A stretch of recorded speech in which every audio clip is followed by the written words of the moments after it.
Good evening, everyone. I'm Angie Russ, and boy, do we have a sizzling hot lineup for you tonight on N3 Primetime. Gary Franchi is armed and ready with sports stories that'll make your newsfeed. The whispers around Steven Crowder, a photo sending shockwaves around Biden, and a battle of the GOP titans in Iowa.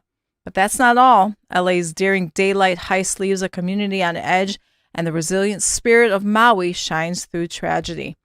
There is more. We'll be diving into our Prime Tweet segment, sharing your unfiltered takes on the top stories. And keep those eyes peeled for looking at you, spotlighting a figure causing quite the stir. Ready for the action? Gary, take it away. Thanks, Ange. Good evening. And tonight we're diving deep into stories that demand our attention and discernment as a nation.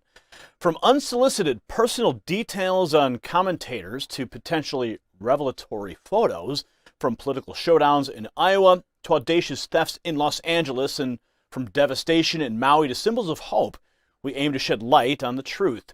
And speaking of truths, here's one many Americans may not have realized. I'm talking about the 70s. Since then, the value of our dollar has taken quite a hit, much like the unsuspecting narratives that we often take at face value.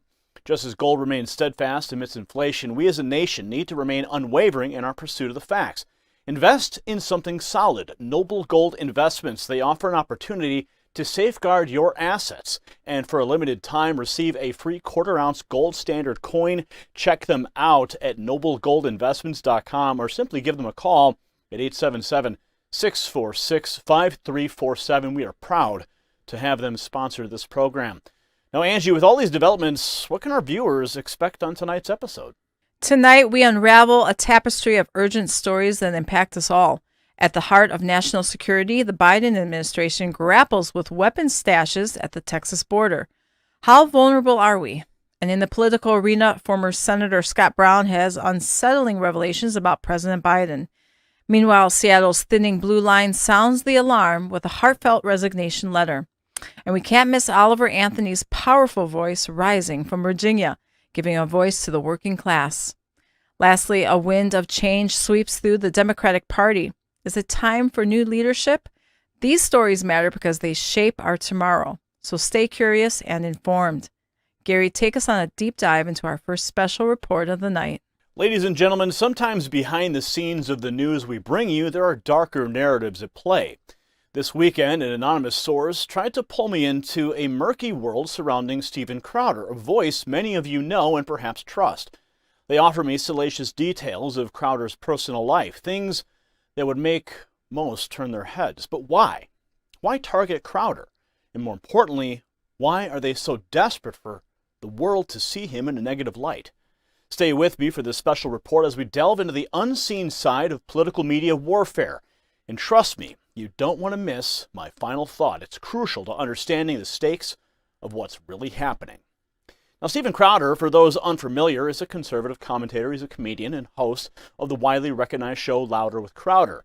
He's made a name for himself through rigorous debates, comedy sketches, and most notably, by challenging left-leaning narratives. To his fans, he's a beacon of reason in turbulent times. To his critics, he can be divisive. But love him or loathe him, his influence cannot be denied. Now, here's where it gets interesting. Over the weekend, I found myself in an unexpected conversation. A series of texts, unsolicited and from an anonymous individual, landed in my hands. They claimed to have information that could deeply hurt Crowder pertaining to his divorce, complete with purported documents, audio, and video. Now, it's not uncommon for figures like Crowder to be targeted, but the fervor and desperation of this individual's approach raised alarms. Now, I'll be clear. I chose not to pursue this story, and here's why. Firstly, it's a fundamental principle of mine not to engage in personal attacks, especially against individuals in the conservative movement. The topics we discuss, the issues we face as a nation, those are much larger than any single personality. Using personal details, particularly about private matters like marriage and divorce, to tarnish someone's reputation is not only unethical, but it detracts from the real challenges that America grapples with daily. Recent media assaults on Crowder, evident in outlets from Vanity Fair to the New York Post, suggest an organized attempt to tarnish his reputation. But why? Is it merely because he holds conservative values, or is there more behind the scenes? Yes, there was a leaked video from Crowder's Ring camera in the past. I never commented on it. Not because I endorse everything he does or says, but because I believe in focusing on the message and not the messenger. I believe that personal disputes, especially of the nature offered to me, are complex, sensitive, and rarely black and white. Most importantly, they should be left personal. Yet this isn't just about Steven Crowder. This is a reflection of a bigger problem, an era where individuals, regardless of their political beliefs, are dissected and torn apart for public spectacle. It's an era where personal lives are fair game for political gains, where private moments are weaponized to silence voices, and it begs the question, who benefits? Well, Crowder represents millions of people who feel marginalized, who believe that their voices are stifled by mainstream narratives. These millions turn to people like him for a semblance of balance in a seemingly skewed media landscape. However, the critical question isn't about the merit of these leaked documents or Crowder's personal life. Instead, it's about understanding the motive behind such leaks and why certain factions might be eager to discredit conservative voices.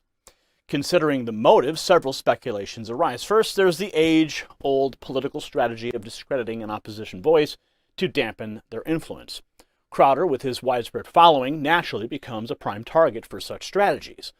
The more cynical angle suggests economic narratives. Controversy drives clicks, clicks drive revenue. Media outlets hungry for sensational stories might find the allure of a scandal too hard to resist. And then there's also the personal angle. Individuals, whether due to their ideological differences or personal vendettas, might seek to tarnish Crowder's reputation for more intimate reasons. And not to be ignored is the broader cultural war at play in America. In a polarized nation, tearing down prominent figures from the opposing side can be seen as a win for one's team. But these aren't all speculations. These are all speculations. And the true motive may well be a mix of several factors or something entirely different. It's vital for us as consumers of information to understand the landscape we navigate. It's not just about absorbing the information we receive, but also questioning its origin, its motive, and its implications. When we hear about leaks, scandals, or personal affairs, we must remind ourselves to look beyond the immediate narrative and ask, why is this story being told now, and who stands to benefit? In an age of misinformation, clickbait, polarized politics, discernment becomes our most valuable asset. Crowder's story is but a reminder of the myriad of ways narratives can be manipulated for various ends. As we navigate this complex media landscape, our duty remains unchanged: to seek the truth. Personal dramas, leaks, and political games may offer momentary distractions, but our focus should always be on the bigger picture, the principles that founded this nation: liberty, pursuit of truth, and open and honest debate must always guide our path. Recognizing the motivations behind the stories we hear and the information we consume is critical. Amidst the noise and chaos, let's recommit ourselves to these ideals, ensuring a brighter future for all Americans. Now, Angie, startling news from the border as cartels are caught concealing weapons. What can you tell us? The Biden administration faces escalating national security challenges due to open border policies. Recently, Border Patrol agents unearthed Mexican cartel weapons at the Rio Grande, Texas bank. This marks the second suspected cartel incursion in South Texas this month. Amid this, Chief Border Patrol Agent Gloria Chavez confirmed weapons being smuggled from Mexico, emphasizing the threats agents confront daily. Disturbing images revealed submerged rifles and ammunition. No arrests were made regarding this find. Another alarming incident involved a Mexican cartel gunman brandishing a rifle near Eagle Pass, Texas. Data from the Rio Grande Valley sector reports a 200,000 rise in illegal migrant encounters. The Biden administration's policies are under scrutiny as conservatives push for immediate action to strengthen border security and counter rising cartel influence. Dive deeper, get the whole story by tapping the link in our bio. Gary, there's a bombshell photo that seems to deepen the Biden connection. Share the details. Do you ever wonder how deep the rabbit hole goes? Viewers, if you're watching this, it's essential that you stay tuned until the very end, especially for our final thought. Latest controversy circling the White House isn't about policies or international relations, but about a bigger picture, a single photo that could change everything we know about President Joe Biden's involvement with his son Hunter's controversial business dealings taken aboard Air Force Two. The image has set a storm amongst conservatives. Was the president really clueless about Hunter's activities, or was he, as many now believe, actively involved? We've got all the details you need, so buckle up for this wild ride. Now let's lay the groundwork. It's 2015. Joe Biden, then vice president, is seen aboard Air Force Two. With him is Amos Hochstein, an advisor who, according to sources, is entwined with the controversial Ukrainian gas company Burisma. Now, for those not in the loop, Burisma has been the epicenter of allegations surrounding Hunter Biden's business endeavors. And here's where it gets murky. Amos, not just an innocent bystander, was, as per reports, communicating with Hunter at the same time. The burning question we need to ask is, was this a simple catch-up between the VP and an advisor, or a strategic alignment around shady business deals? Representative Elise Stefanik doesn't mince words. She asserts this image is undeniable evidence that Biden wasn't just aware, but was knee-deep in these dealings, and she boldly proclaimed to Fox News that Biden and senior officials not only knew of Hunter Biden's corrupt foreign business dealings, but also that Joe Biden was intimately involved while vice president. And the plot thickens further. This clandestine Air Force Two rendezvous happened simultaneously as Biden's notable threat to Ukraine, a threat to withhold a staggering $1 billion in U.S. aid contingent on the termination of their prosecutor. So why is this significant? Because this all transpires in the same window where Hunter's involvement with Burisma sits center stage. And speaking of center stage, in today's fast-changing economy, there's another gold mine awaiting. Not Ukraine's natural gas, but actual gold. So let's connect the dots. As the U.S. dollar weakens, losing 85% of its value since the 70s, especially after breaking ties with gold, your investments sink. And they risk like a ship laden with corrupt dealings. Remember, unchecked power led to the printing of money. More money, skyrocketing inflation by 9%. But here is your lifeboat: gold. An asset proven against inflation, so secure your future with Noble Gold Investments. And just for you, a 24-karat quarter-ounce gold standard coin is absolutely beautiful. This is 24-karat gold. And you can get it for free by visiting noblegoldinvestments.com right now. That's noblegoldinvestments.com, or simply give them a call at 877-646-5347. Tell them that Gary Franchi sent you.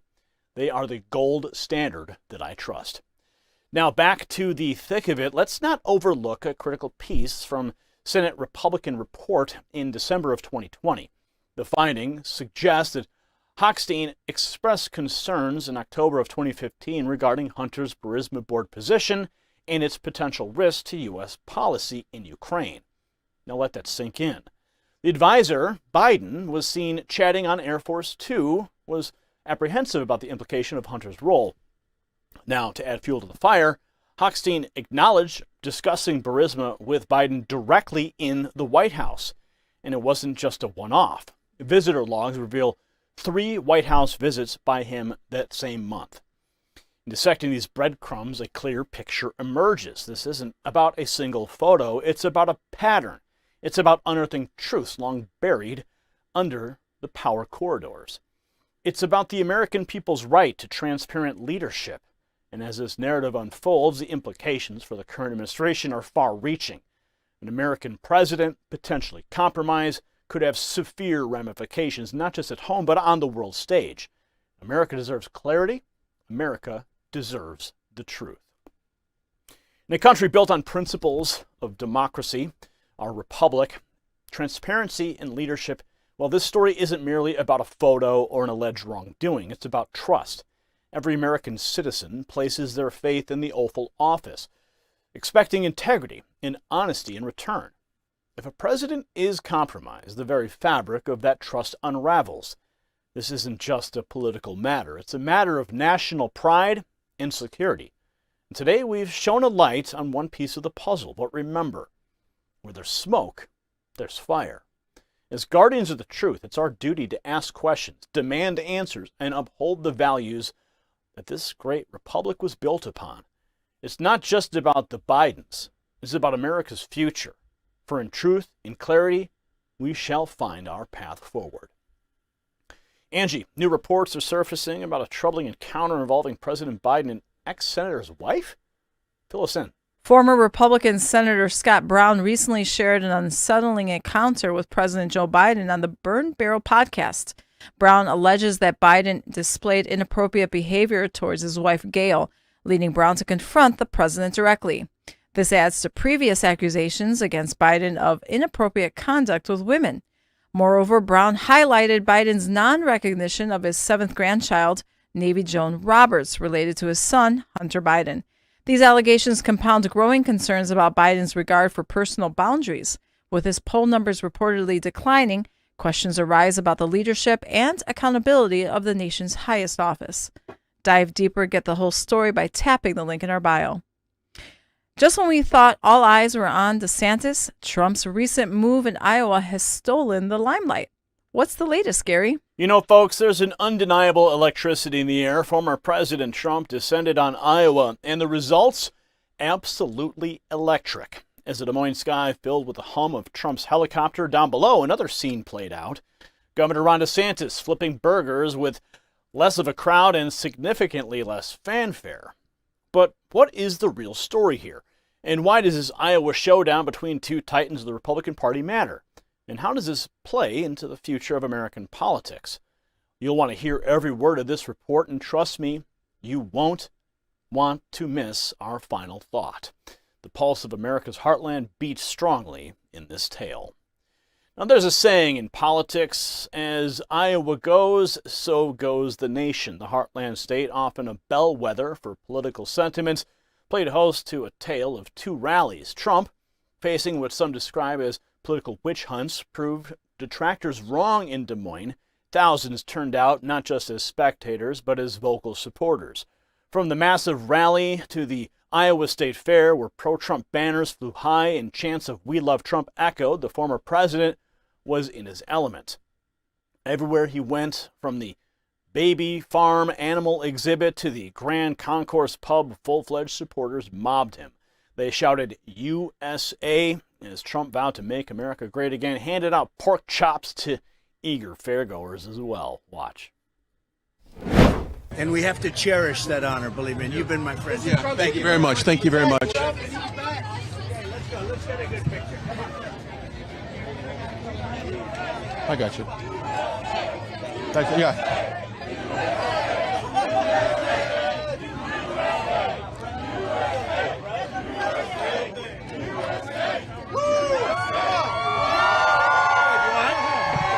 Thank you, Mr. President. Thank you.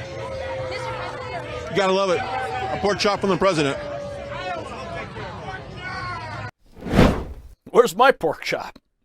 While Trump basked in the warmth of the Hawkeye State, Governor Ron DeSantis, touted as Trump's closest rival for the 2024 presidential bid, faced a cooler reception. Sure, he had a rally with Iowa Republican Governor Kim Reynolds, but the scene was very different. As he flipped burgers for his supporters, Trump's helicopter, like an emblem of his political might, soared into the state, drawing all eyes skyward. Chants of "Trump, Trump, Trump" overshadowed DeSantis' attempts to connect with his base. Watch.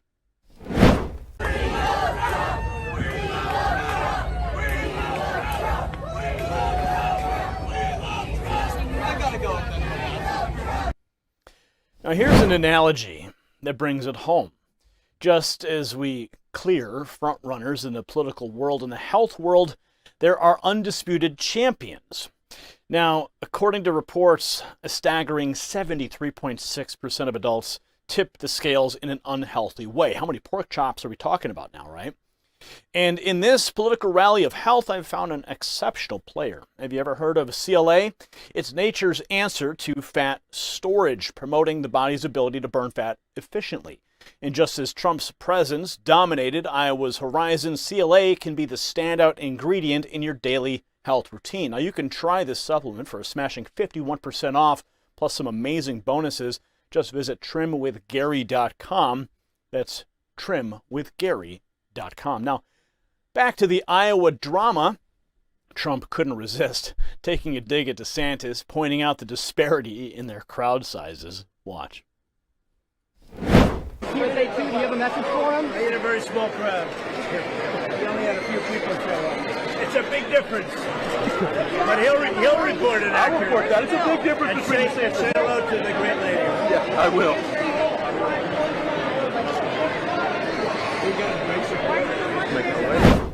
How embarrassing. DeSantis, however, he wasn't silent. He criticized Trump for attacking Governor Reynolds, suggesting Trump's approach was divisive. In the game of political tit-for-tat, Trump shot back, emphasizing his solid relationship with Reynolds and even claiming credit for her electoral win. The Iowa episode underscores a significant political subplot. On one hand, Trump's undying popularity in the state is evident. His base, loyal and enthusiastic, remains unaffected by ongoing political controversies surrounding him. DeSantis, meanwhile, appears to be grappling to find his footing in the shadow of such a dominant political figure. Trump's impressive turnout in Iowa, contrasted against DeSantis' more muted reception, might very well be a harbinger of things to come. Will Trump's charismatic hold on the Republican base remain unchallenged as we head towards 2024? Or will DeSantis manage to carve out a niche for himself, distinguishing his brand from Trump's? In the world of politics, momentum is everything. The Iowa showdown between Trump and DeSantis is more than just a tale of two rallies. It's a testament to the power of loyalty, charisma, and the ability to resonate with the masses. The American heartland spoke loudly, offering us a glimpse of what might lie ahead. Trump's overwhelming reception in Iowa reaffirms that, controversies aside, his connection with his base is unbreakable. DeSantis' challenge will be finding his unique voice amidst these political giants. As we look to the future, this Iowa chapter serves as a reminder. The American people are watching, listening, and waiting to see who truly understands their hopes and dreams. It's a battle for the soul of the Republican Party and ultimately the nation. Who will emerge as the true standard bearer? Only time will tell. But yes, America is watching. Angie, there's a brewing storm in Seattle following a police officer's blistering resignation letter. Can you shed some light on that? Lieutenant Jessica Taylor, a 23-year veteran of the Seattle Police Department, penned a 15-page resignation letter to Police Chief Adrian Diaz, highlighting the city's deteriorating state. Taylor described Seattle's leadership as being out of touch, particularly criticizing the city council for prioritizing political stances over the community's best interests. Mayor Bruce Harrell also faced critique for his perceived inaction. She labeled Seattle's situation as a perfect storm of incompetence and chaos. Amidst a push to defund the police department, nearly 600 officers have departed, resulting in understaffing and unsafe conditions. Taylor praised her colleagues and voiced her continued commitment to the Seattle community, urging residents to support local officers. Her letter raises concerns over the city's priorities and future trajectory. Dive deeper, get the whole story by tapping the link in our bio. Shocking scenes out of downtown as a masked mob goes on a brazen daylight rampage. What happened, Gary? Imagine a sunny Saturday afternoon, families shopping, children laughing, and suddenly chaos erupts. Masked individuals storming a luxury department store, not for any political reason, but for sheer greed. Today we dive deep into the audacious heist that shook Los Angeles upscale Nordstrom at the Westfield Topanga Mall, painting a grim picture of a city grappling with unchecked lawlessness. And trust us, you'll want to stay until the end of this report. Our final thought will reveal the core issue endangering the very fabric of our society. Now, the upscale corridors of the Westfield Topanga Mall in Canoga Park echoed with terror on Saturday. In broad daylight around 4 p.m., up to 50 masked individuals descended upon the Nordstrom department store. Like locusts in a field, they swarmed, leaving devastation in their wake. Reports suggest the thieves made off with a staggering $100,000 worth of merchandise. Watch.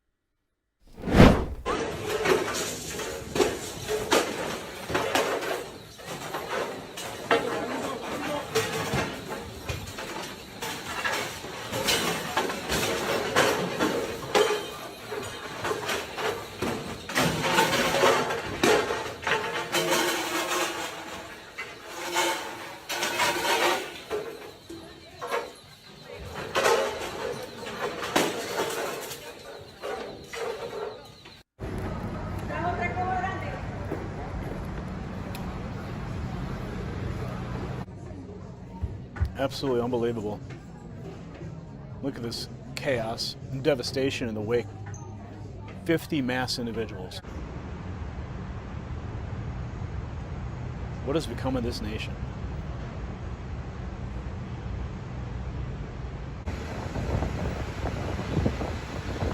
Oh, but don't worry, right?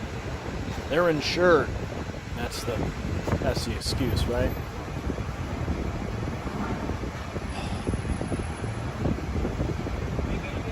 Unreal.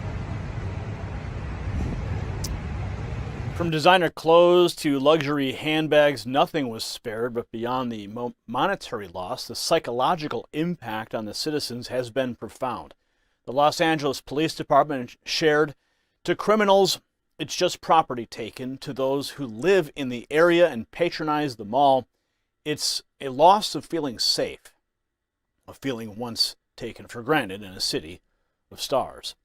Amidst the pandemonium, a security guard, an individual tasked with ensuring safety, became a casualty, sprayed with what's believed to be mace, pepper, or even bear spray. He was just another obstacle in the path of these criminals.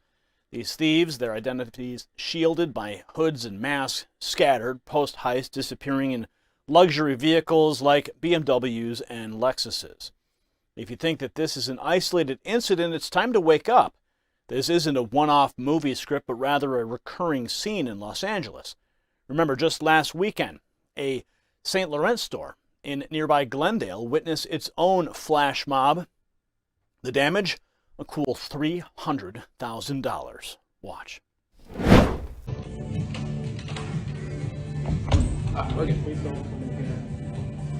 Look at this.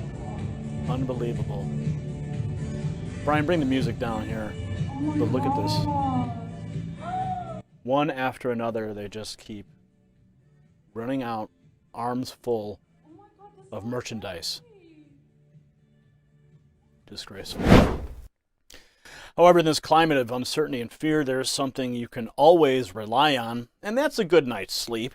Just like LA is witnessing an unchecked wave of crime, many are fighting their own battles against sleepless nights. And this is where Mike Lindell and his MyPillow step in the promise to transport you to a realm of unparalleled comfort. With the Giza Dream Sheets and the mattress topper, every night is like sleeping on a cloud. And just for our viewers, an exclusive offer. Use promo code NNN and receive up to 66% off. Rest easy, even in challenging times, by visiting sleepwithgary.com. And now the glaring question remains, why is this happening? Some point fingers at California's Prop 47, a proposition passed in 2014.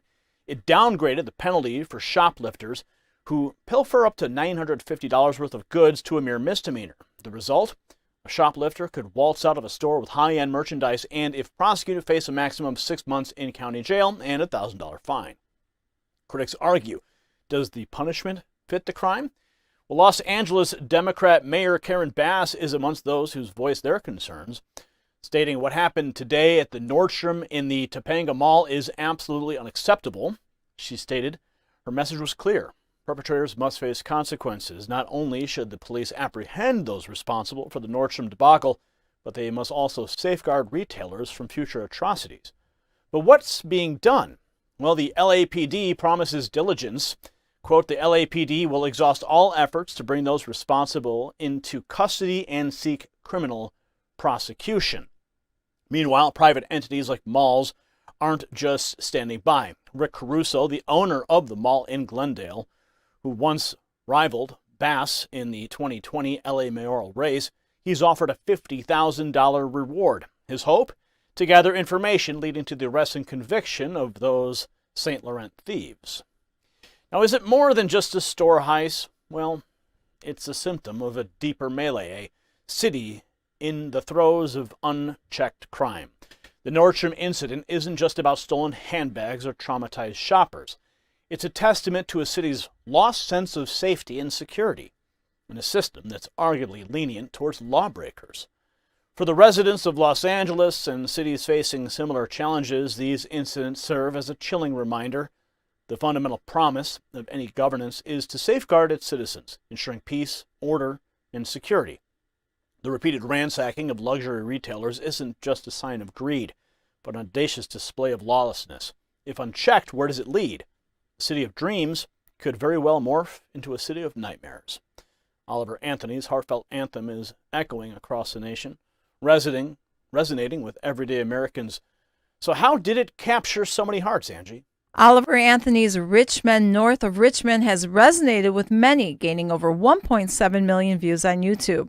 Hailed by conservatives as an anthem for the working class, the song critiques the disparity between elites and everyday Americans. Anthony's lyrics challenge the powerful, hinting at controversies like Epstein Island, urging politicians to prioritize the needs of workers. Despite the song's success, Anthony's journey involves personal struggles, overcoming mental health issues and alcoholism. Living off-grid in Farmville, Virginia, his commitment to music and betterment for Americans shines through. His raw, poignant country music is garnering widespread attention, positioning Anthony as a significant voice for the working class. Dive deeper, get the whole story by tapping the link in our bio. Amidst the raging flames in Maui, a historic church stands defiant and undamaged. Can you take us through this miraculous story, Gary? As embers scorch Maui's sacred ground, a gleaming beacon of hope emerged. Lahaina's historic Maria Lanakila Catholic Church, steadfast since 1846, now stands even more symbolically, refusing to bow to the ruthless blaze. Islanders, shattered by tragedy, find solace in a church undamaged, a testament to endurance and faith. So how could a structure so old withstand such fury when modern edifices crumbled? Stay with us for the riveting narrative and wait for our final thought on this miraculous tale of preservation amidst chaos. Now, Maui, known for its picturesque landscapes and tranquil serenity, faced an unimaginable inferno this past week. Yet amidst this devastating backdrop, an astounding revelation came to light. The Catholic Church there, a cornerstone of the history and faith, remained untouched by the flames, defiantly proclaiming its stature as a beacon of hope. Watch. Wow. Nothing else but Maria Lanakila. Maui Jones.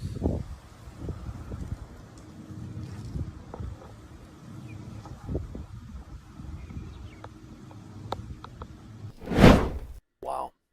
Truly a miracle there. Originating from 1846, the church's long-standing heritage radiates stronger than ever. A recently unveiled TikTok video captured its majesty standing intact amidst the rules, sending a clear message of resilience to all the viewers. Social media, often flooded with despair, now resonates with gratitude from the church community, uniting them in these challenging times. Terrence Watanabe, a pastor from the nearby St. Anthony's Parish, voiced a sentiment echoing across the island. He declared to the pillar, Maria Lanakila, Our Lady of Victory, is still standing, as is the rectory. Amidst the ruins and ash, this house of worship stands, serving as a touchstone for all those seeking refuge and strength. In response to the calamity, Catholic Charities in Hawaii swung into action, amplifying their aid and outreach efforts, and they're tirelessly working to provide relief, even reaching out to the National Office for Aid. The tragedy might have tested their spirit, but undoubtedly strengthened their resolve. But it's not just the church that emerged as an emblem of hope. Just a short distance away, a 150-year-old banyan tree, too, remained untouched by the wildfire's wrath. This charred fig tree, standing majestically at over 60 feet, holds the record as the oldest in the United States. Watch.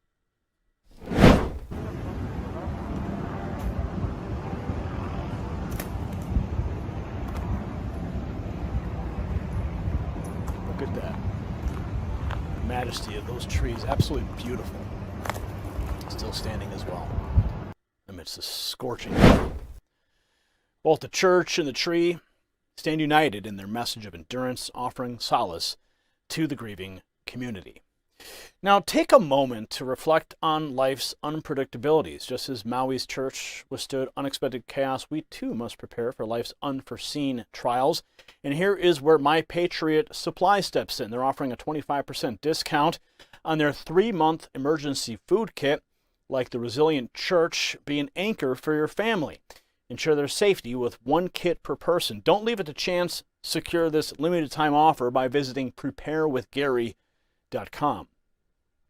Now, getting back to Maui, as investigation teams dig deep, the root cause of this destructive wildfire still remains a mystery. Conditions were undeniably ripe for disaster, with fierce winds and dry terrains only aggravating the situation. Yet, what caused the spark? And more critically, could it have been prevented? With the death toll surpassing 95 and over 1,000 individuals unaccounted for, the situation is dire. Maui County's recent statement highlighted the grim reality. Most recovered bodies were found on streets. Rescue operations, intensified by the deployment of cadaver dogs, are in full swing, trying to bring closure to countless grieving families. And while the church's miraculous preservation serves as a beacon of hope, questions arise. How did our systems fail so tragically? How could an island paradise turn into a heart-wrenching scene of loss within mere days? As we close out this special report tonight, remember the resilient spirit of this Catholic Church. Its survival is no mere coincidence, but perhaps a divine message. In these challenging times, our faith and communal bonds are tested, but just like the church and the banyan tree, we can stand tall amidst adversity. Our communities, much like the enduring structures of Lahaina, must remain unbowed, united in purpose and spirit. While we must celebrate these beacons of hope, let us also question and hold accountable those who failed to prevent such devastation. For our nation to truly heal, we must learn, grow, and fortify our defenses against future tragedies. America, let's rise like this church, unscathed, unbroken, and filled with hope. Now, a Democrat representative is making waves with calls for a party overhaul.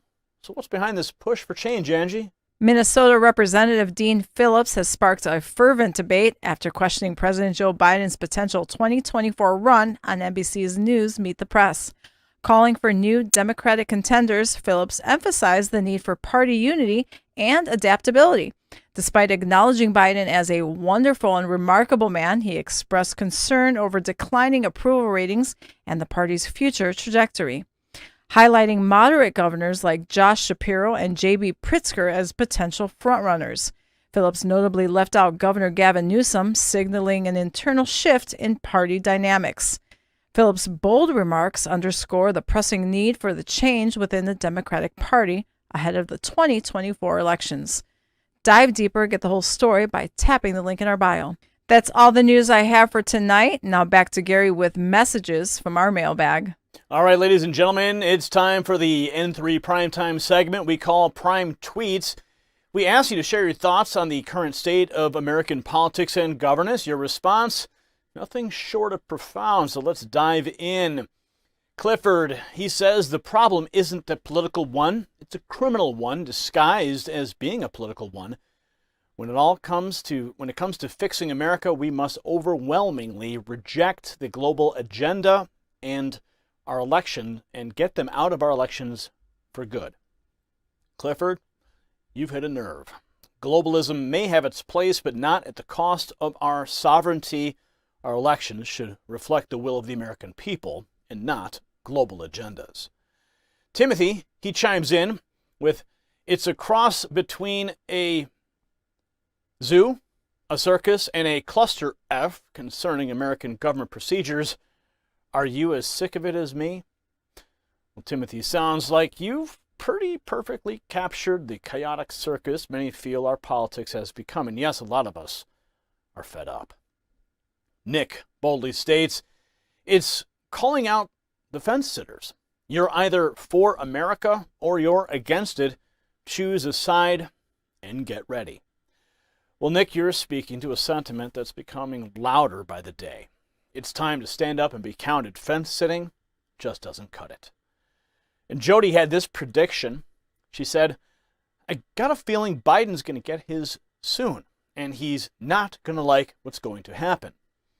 Well, Jody, many are watching closely, speculating on the political futures, and time will tell. And Jen takes aim with, if they are our leaders, then they need to give over their guns first and just see how that goes. Certainly, Jen, a poignant point on leadership and the rights many Americans hold dear. True leaders lead by example. Brilliant thoughts, everyone. It's always enlightening to see the pulse of America through your comments. But now moving from the digital realm to the real world, in our next segment, Looking at You, we highlight a politician who, well, had, let's just say, less than stellar moments in the public eye. And now in our Looking at You segment, we spotlight moments that well deserve a second look. President Biden, known for his occasional gaffes and missteps, gave us another such moment recently. When asked about the devastating wildfires in Maui, a tragedy that has gripped the nation and elicited profound sympathy from all corners, the president's response was no comment. Watch. President, any comments on the rising death toll in Maui? Will you come talk about the Hawaii response, Mr. President? Unbelievable.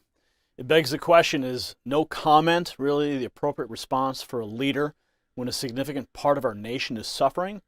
It's moments like these that reveal a disconnect, a lack of empathy, or perhaps just ill preparation. The American people, especially those affected by such tragedies, deserve more than silence. They need assurances, empathy, and action. In leadership, every word or lack thereof matters. So, Mr. President, we're looking at you, hoping for more thoughtful responses in the future. Tonight, as we wrap up, let's reflect on the tapestry of stories that we've woven. From the mystique surrounding Steven Crowder's personal information to the whirlwind of controversy a mere photograph of Joe Biden has sparked, our political atmosphere grows increasingly turbulent, as demonstrated in the Iowa showdown in our cities, facing brazen acts of theft, a glaring testimony from our fraying social fabric. Yet amidst the blaze in Maui, symbols of enduring hope stand tall, reminding us of the resilience that defines America. These stories aren't just headlines, they're a mirror reflecting our nation's soul. As Americans, we must question, discern, and above all, understand the forces shaping our narrative. The task ahead isn't just to consume information, but to grasp its broader implications, challenging us to think deeper, act wiser, and build a stronger, united America. So thank you for joining us tonight. I'm Gary. Until next time, let's strive for clarity in an ever-complex world. And a big shout-out to Angie for her indispensable news briefs tonight, and to each of you tuning in and contributing to our lively chat. It's always invigorating to see our community of informed citizens grow and interact. Now, as we've delved into the complexities of today's world, remember that in times of turbulence like the U.S. dollar that's lost much of its value since the 70s, it's wise to seek stable ground. Gold, much like the enduring symbols we've discussed tonight, stands firm amidst the chaos. If you're considering a trustworthy anchor for your investments, Noble Gold Investments is the partner that I trust. And right now, don't forget, they're offering this free quarter-ounce gold standard coin for our viewers. So head to noblegoldinvestments.com or call 877-646-5347 to secure yours. Make sure you tell them that Gary Franchi sent you. So thank you for making N3 Primetime a part of your evening. If we've resonated with you, spread the word and share the link. I'm Gary Franchi, and I'm not here just to guide you, but to empower you to be a beacon of knowledge in your community. Good night, and let's keep that conversation going.